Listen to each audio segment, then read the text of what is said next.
നമ്മൾ ഇന്നത്തെ വീഡിയോ പരിശോധിക്കുന്നത് നമ്മുടെ മൊബൈൽ ഫോൺ ഹാക്കായി കഴിഞ്ഞാൽ നമുക്ക് വളരെ സിമ്പിളായിട്ട് എങ്ങനെ പരിശോധിക്കാം എന്നുള്ളതാണ് നമ്മൾ നോക്കുന്നത്. വളരെ സിമ്പിളായിട്ട് ചെറിയ മെത്തേഡ് ഉപയോഗിച്ച് നമുക്ക് ചെക്ക് ചെയ്ത് നോക്കാം. അപ്പോൾ വീഡിയോ മുഴുവനായിട്ട് കണ്ടു നോക്കുക, നിങ്ങളുടെ സുഹൃത്തുക്കൾ കൂടി വീഡിയോ ഷെയർ ചെയ്ത് കൊടുക്കുക. അപ്പോൾ വളരെ ചെറിയ മെത്തേഡൊക്കെ ഉപയോഗിച്ച് നമുക്ക് ചെക്ക് ചെയ്താൽ തന്നെ നമുക്ക് നമ്മുടെ മൊബൈൽ ഫോണിന് എന്തെങ്കിലും അസ്വാഭാവികത ഉണ്ടെങ്കിൽ നമുക്ക് മനസ്സിലാക്കാൻ സാധിക്കും.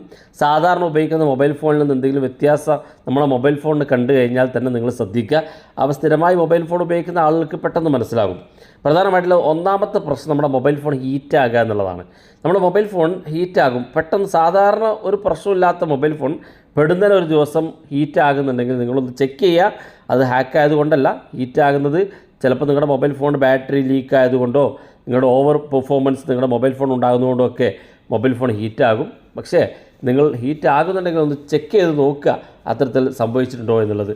രണ്ടാമത്തെ, നമ്മുടെ ഇൻ്റർനെറ്റ് പെട്ടെന്ന് തീർന്നു പോകുക. സാധാരണയിൽ നിന്ന് വ്യത്യസ്തമായിട്ട് നമ്മുടെ ഇൻ്റർനെറ്റ് പെട്ടെന്ന് തീർന്നു പോകുക എന്നുള്ളത് ഒരു പ്രധാനപ്പെട്ട കാര്യമാണ്. കാരണം ഹാക്കിങ്ങിനൊക്കെ നമുക്ക് ഇൻ്റർനെറ്റ് ആക്സസ് ചെയ്യും. അതുകൊണ്ട് തന്നെ നമ്മുടെ മൊബൈൽ ഫോൺ ഇൻ്റർനെറ്റ് ഉണ്ടാകുമ്പോഴാണ് കൂടുതൽ ഹാക്കിങ് നടക്കുക. അതുകൊണ്ട് തന്നെ ഇൻ്റർനെറ്റ് പെട്ടെന്ന് ഉപയോഗിക്കും. നമ്മൾ ഉപയോഗിക്കാതിരിക്കുന്ന സമയത്ത് ഇൻ്റർനെറ്റ് പെട്ടെന്ന് തീർന്നു പോകുന്നുണ്ടെങ്കിൽ നിങ്ങൾ അക്കാര്യം പ്രത്യേകം ശ്രദ്ധിക്കുക. അതുപോലെ തന്നെ നിങ്ങളുടെ മൊബൈൽ ഫോണിനകത്ത് നോട്ടിഫിക്കേഷൻ ബാർ ഇടയ്ക്ക് ശ്രദ്ധിക്കുക. നോട്ടിഫിക്കേഷൻ ബാറിനകത്ത് നിങ്ങൾ ഉപയോഗിക്കാത്ത ഏതെങ്കിലും ആപ്പോ വെബ്സൈറ്റോ അല്ലെങ്കിൽ അത്തരത്തിൽ ഏതെങ്കിലും നോട്ടിഫിക്കേഷൻ കിടക്കുന്നുണ്ട് നോക്കും. സാധാരണ നമ്മൾ നോട്ടിഫിക്കേഷൻ ബാർ വലിക്കുമ്പോൾ ഇവിടെ ഒരുപാട് നോട്ടിഫിക്കേഷൻസ് കാണും. പക്ഷേ ഈ നോട്ടിഫിക്കേഷൻസിൽ നമുക്ക് പരിചയമില്ലാത്ത നമ്മൾ ഉപയോഗിക്കാത്ത വെബ്സൈറ്റോ അല്ലെങ്കിൽ ആപ്പുകളോ അല്ലെങ്കിൽ പ്രത്യേക നോട്ടിഫിക്കേഷൻസ് ഉണ്ടെങ്കിൽ ആ നോട്ടിഫിക്കേഷൻ ജസ്റ്റ് ഒന്ന് ക്ലിക്ക് ചെയ്ത് നോക്കുക, എങ്ങോട്ടാണ് ആ നോട്ടിഫിക്കേഷൻ പോകുന്നത് നോക്കുക. അവിടെ വെച്ച് നിങ്ങൾക്ക് അത് സ്റ്റോപ്പ് ചെയ്യാനും ഡിലീറ്റ് ചെയ്യാനൊക്കെ സാധിക്കും. അതുപോലെ തന്നെ നമ്മൾ ശ്രദ്ധിക്കേണ്ട മറ്റൊരു കാര്യം, നിങ്ങളുടെ മൊബൈൽ ഫോൺ ഏതെങ്കിലും ആപ്പ് ഓപ്പൺ ചെയ്യുമ്പോൾ നിങ്ങൾക്ക് തടസ്സം സൃഷ്ടിക്കുകയോ അല്ലെങ്കിൽ പെട്ടെന്ന് ഓപ്പൺ ചെയ്യാൻ സാധിക്കാതെ വരികയൊക്കെ ചെയ്യുമ്പോൾ, സാധാരണ മൊബൈൽ ഫോൺ ഹാങ് ആകുമ്പോൾ ഒക്കെ സംഭവിക്കും. പക്ഷേ നിങ്ങളുടെ മൊബൈൽ ഫോൺ അങ്ങനെ സംഭവിക്കുന്നുണ്ടെങ്കിൽ അക്കാര്യം കൂടി ഒന്ന് ചെക്ക് ചെയ്ത് നോക്കുക. കാരണം ഈ ഹാക്കിങ്ങിന് വേണ്ടി ഉപയോഗിക്കുന്ന ആപ്പുകളും വെബ്സൈറ്റുകളൊക്കെ കൂടുതൽ ബാക്ക്ഗ്രൗണ്ടിൽ വർക്ക് ചെയ്തുകൊണ്ടിരിക്കും. അതുകൊണ്ട് തന്നെ പ്രത്യേകിച്ച് നമ്മൾ ഓപ്പൺ ചെയ്യുന്ന ആപ്പുകൾ കൃത്യമായി വർക്ക് ചെയ്യാനോ അല്ലെങ്കിൽ അത് ഓപ്പൺ ചെയ്യുമ്പോൾ പെട്ടെന്ന് ഓപ്പൺ ചെയ്ത് വരാനോ സാധിക്കാതെ വരും. അപ്പോൾ അതൊക്കെ ഒരു പ്രധാനപ്പെട്ട കാരണങ്ങളാണ്. പിന്നീട് നമ്മൾ ശ്രദ്ധിക്കേണ്ടത് നമ്മുടെ മൊബൈൽ ഫോണിൻ്റെ സെറ്റിങ്സിനകത്താണ്. സെറ്റിങ്സിനകത്ത് നിങ്ങൾ ചെക്ക് ചെയ്യേണ്ടത് ഡാറ്റ യൂസേജിന് ഇതുപോലെ സെർച്ച് ചെയ്ത് കൊടുക്കുക. ഡാറ്റ യൂസേജ് സെർച്ച് ചെയ്യുമ്പോൾ ഇതുപോലെ സെറ്റിങ്സ് ഓപ്പൺ ആയി വരും. നിങ്ങളുടെ മൊബൈൽ ഫോണിലൊക്കെ ഉണ്ടാവും ഡാറ്റ യൂസേജ് എന്നുള്ളത്. ഇവിടെ ഡാറ്റ യൂസേജ് ബൈ ആപ്പ് എന്ന് കാണും. ചില മൊബൈൽ ഫോണിൽ MI മൊബൈൽ ഫോണുകളിലൊക്കെ ഡാറ്റ യൂസേജ് എന്ന് ക്ലിക്ക് ചെയ്യുമ്പോൾ തന്നെ ഡാറ്റ യൂസേജുമായി ബന്ധപ്പെട്ടുള്ള ആപ്പുകളൊക്കെ കാണാൻ സാധിക്കും.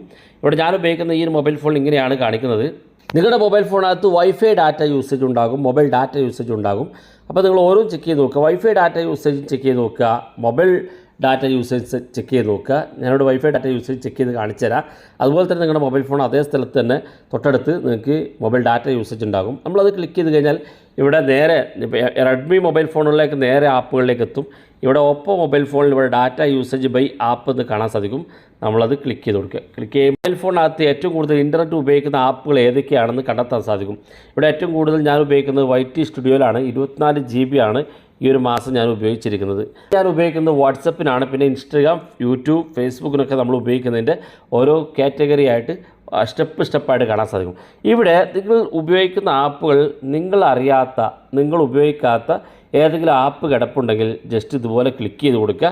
ക്ലിക്ക് ശേഷം ഇതിൻ്റെ ഡാറ്റ ക്ലിയർ ചെയ്ത് കൊടുക്കുക. അതിനുശേഷം ഇതിലേക്കുള്ള മൊബൈൽ ഡാറ്റ ഓഫ് ചെയ്യുക. എന്നിട്ട് ഈ ഒരു ആപ്പ് അൺഇൻസ്റ്റാൾ ചെയ്ത് കളയുക. അപ്പോൾ ഡാറ്റ യൂസേജിൻ്റെ ഭാഗത്ത് അങ്ങനെ നിങ്ങൾ ചെക്ക് ചെയ്ത് നോക്കുക. അത് മൊബൈൽ ഡാറ്റ യൂസേജിൻ്റെ ഭാഗത്തും അങ്ങനെ ചെക്ക് ചെയ്ത് നോക്കാവുന്നതാണ്. അതുപോലെ തന്നെ രണ്ടാമത് നിങ്ങളുടെ മൊബൈൽ ഫോണിൻ്റെ സെറ്റിങ്സിൽ ചെക്ക് ചെയ്യേണ്ടത് ബാറ്ററി യൂസേജ് എന്നാണ്. നമ്മുടെ മൊബൈൽ ഫോണിൻ്റെ ബാറ്ററി യൂസേജിൽ നമുക്ക് ഈ ബാറ്ററി എന്ന് ടൈപ്പ് ചെയ്ത് കൊടുക്കാം. അപ്പോൾ നമുക്ക് ബാറ്ററി യൂസേജ് ബൈ ആപ്പ് എന്നുള്ളത് അത് ക്ലിക്ക് ചെയ്ത് കൊടുക്കുക. ഇവിടെ നമ്മുടെ മൊബൈൽ ഫോണിൽ നമ്മൾ ഏതൊക്കെ ആപ്പുകൾ എത്രയൊക്കെ ബാറ്ററി ഉപയോഗിച്ചു എന്ന് കാണാൻ സാധിക്കും. ഇവിടെ ഇപ്പോൾ ഏറ്റവും കൂടുതൽ ബാറ്ററി ഉപയോഗിച്ചത് ഇൻഷോട്ട് എന്നുള്ള വീഡിയോ എഡിറ്റിംഗ് ആപ്പിനാണ്. പിന്നെ ഉപയോഗിച്ച യൂട്യൂബിനാണ്. പിന്നെ ഉപയോഗിച്ച വാട്സപ്പിനാണ്. പിന്നെ ഫേസ്ബുക്കിനാണ്. അപ്പോൾ ഇവിടെ മുകളിലായിട്ട് ഈ കാണുന്ന ഭാഗത്ത് ഏതെങ്കിലും നിങ്ങൾ അറിയാത്ത ഏതെങ്കിലും ആപ്പുകളുണ്ടെങ്കിൽ ജസ്റ്റ് ആ ഒരു ആപ്പ് ഇതുപോലെ ക്ലിക്ക് ചെയ്ത് കൊടുക്കുക. അതിനുശേഷം താഴെ കാണുന്ന ഭാഗത്ത് ഏറ്റവും അവസാനം ഫോർ സ്റ്റോപ്പ് എന്ന് കാണുമ്പോൾ അത് ക്ലിക്ക് ചെയ്യുക. ഈ ഒരു ആപ്പ് നിങ്ങൾ അൺഇൻസ്റ്റാൾ ചെയ്ത് കളയുക. അപ്പോൾ ഈ കാര്യങ്ങളൊക്കെ പ്രത്യേകം ശ്രദ്ധിക്കുക. വീഡിയോ ഇഷ്ടപ്പെട്ടെങ്കിൽ നിങ്ങളുടെ സുഹൃത്തുക്കൾക്ക് മറക്കാതെ ഷെയർ ചെയ്ത് കൊടുക്കുക. ഇതുപോലുള്ള വ്യത്യസ്തമായ അറിവുകളുമായി നമുക്ക് അടുത്ത വീഡിയോയിൽ കാണാം.